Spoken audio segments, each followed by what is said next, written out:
Medical কলেজের নিরাপত্তা ব্যবস্থা সরেজমিনে খতিয়ে দেখতে বর্ধমানে এলেন রাজ্যের নিরাপত্তা উপদেষ্টা তথা কলকাতার প্রাক্তন পুলিশ কমিশনার সুরজিৎ কর পুরকায়স্থ।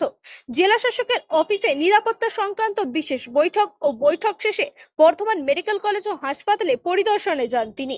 এই দিনের এই বৈঠকে Bardhaman medical college, Rampurhat medical college ও আরামবাগ মেডিকেল কলেজে নিরাপত্তা সংক্রান্ত ব্যবস্থা নিয়ে পর্যালোচনা করা হয়।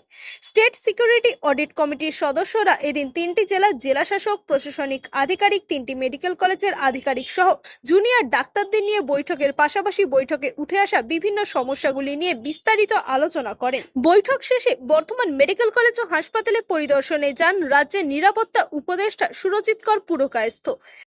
দেখুন, স্টেট গভর্নমেন্ট একটা স্টেট সিকিউরিটি অডিট কমিটি করেছে, তো যেটাতে গভর্নমেন্ট হসপিটাল এবং মেডিকেল কলেজগুলোতে আমরা সিকিউরিটি অডিট করছি। আমাদের টিম মেম্বার্সরা সবাই এখানে এসছেন। District magistrate, local administration, local পুলিশও আছে। প্লাস আমরা আজকে তিনটে হসপিটাল নিয়ে একটা মিটিং করেছি। তাতে বর্ধমান মেডিকেল কলেজ আছে, রামপুরহাট আছে আর আরামবাগ আছে।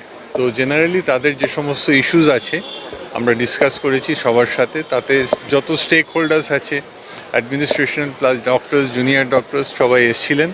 তাদের সঙ্গে আমাদের কথাবার্তা হয়েছে। উই হ্যাভ এক্সচেঞ্জ ইনফরমেশন এবং আমরা অডিট পয়েন্ট অফ ভিউ থেকে আমরা টোটালটা ইভ্যালুয়েট করার জন্য এখানে এসেছি, সেটা করছি। এখন আমরা এই জায়গাটা দেখছি। জুনিয়র ডক্টরসরা পার্টিসিপেট করেছে। ইট ওয়াজ ফ্রুটফুল এবং খুব কনস্ট্রাকটিভ ওয়েতে কথাবার্তা। ওটাই তো, এটা তো এখন বলার প্রশ্ন নেই, এখন তো অডিট হচ্ছে।